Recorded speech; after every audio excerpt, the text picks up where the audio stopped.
What is the best time frame? Una muna, ano ba yung paggagamitan mo, di ba? Kasi, of course, the lower the time frame, mas maraming false signals yon, di ba? Pero mas marami din yung trades. Kabaliktaran naman yung kapag umakyat, di ba? So, the higher the time frame mo, hihina yung signals mo, di ba? Kukunti pala. Pero, you can argue na mas magiging quality yung mga signals mo at the higher time frame, di ba? So, anong paggagamitan mo ba?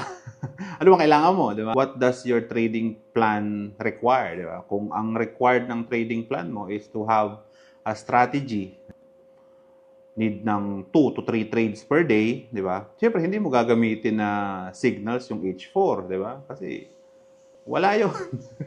Wala kang, baka 1 week, baka kung 1 week, wala ka pang makukuha ng signals dun eh, di ba? So, siyempre, ibabalanse mo ng konti, gagamitin mo yung M15 or below ng kung ano man, di ba? To get trades, di ba? So, kasi, again, the lower the time frame, mas marami signals nun. And the higher the time frame, mas kukonti ang signals nun, di ba? So, kunwari, you're a day trader and you want to have one trade a day, di ba? Parang ganon. O gusto mo rin matapos siya. The entries, you're going to optimize your strategy for this type of time frame, di ba? So, ibig sabihin, if day trader ka nga, gusto mong matapos, so you want your signals to be around M10, M15, di ba? Kasi, doon yung signals mo eh. Ang requirement mo doon sa trading plan mo is, tag dito, one trade a day. Diba? Kasi, for example, MACD, ganyan. So, ang MACD will have 3 to 5 na signals sa M15, di ba? O M10, just around those areas every day, di ba? So, 3 to 5. So, maganda na yon na frequency, di ba? So, ang gagawin mo na lang doon is you try to figure out ano ba yung best doon sa mga signals na yon. So, yun na lang. Mas madali ang trabaho mo.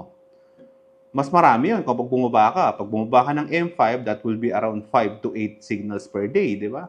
Mas marami kang i-omit. So, ganun yung ano nun. Pero kung if you don't mind waiting around like one trade per week ka lang, ganun. So, around H1 to H4 will give you that same frequency, di ba? Kung H1, that will give you around 1 to 2 signals per 2 days, di ba? Minsan kasi, di ba? It's all about the frequency that you need, di ba? So, again, unahin mo yung plano mo, di ba? So, kung ang plano mo nga is, ang sinabi mo is gusto mong pumasa ng prop, di ba? Ang na-figure out mo na plano is you need a strategy that will produce like 40% na win rate at minimum, ganon, or 45, ganon. Ang gusto mo mangyari is mag-enter siya at least once per day.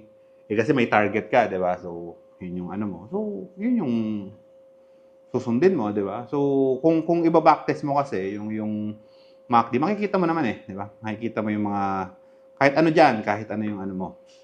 Pero na lang, if your strategy depends on the session. So, kung dapat mangyari ito sa session 1, session 2, session 3, wala kang magagawa doon, di ba? Time frame will be irrelevant doon, di ba? Pero if you have a parang oscillator type or yung tipong mechanical type lang na strategy, yun yung kailangan mo i-consider. Ilan ba yung frequency ng trades na kailangan mo, di ba? Well, of course, ang mas mataas na time frame din will give you a larger size na SL, di ba? So, syempre yung lows doon, yung last 14 lows doon sa H4 is different. Sobrang laki ng difference doon sa last 14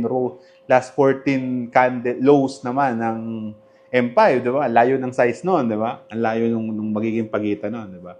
So, if you are trying to somehow risk something, di ba? Kanwari, medyo tight ka, di ba? Wala ka namang choice kasi ang magiging allowance mo lang for an SL is around kung 100 USD account ka lang, magiging allowance mo lang doon pag Euro USD is around 30 pips, di ba? So that 30 pips will be around M15, M10, M30, di ba? O H1, pwede mong ipilit, di ba? Medyo tight na, di ba? Yun yung magiging average kasi ng mga SLs, di ba? Siyempre, mas lumiliit ka, mas liliit din yung yung ESL mo, di ba? According doon sa iyong mechanical strategy, di ba? Mangyayari doon is hahanapin mo yung time frame na saswak doon sa averages mo. So, ayun.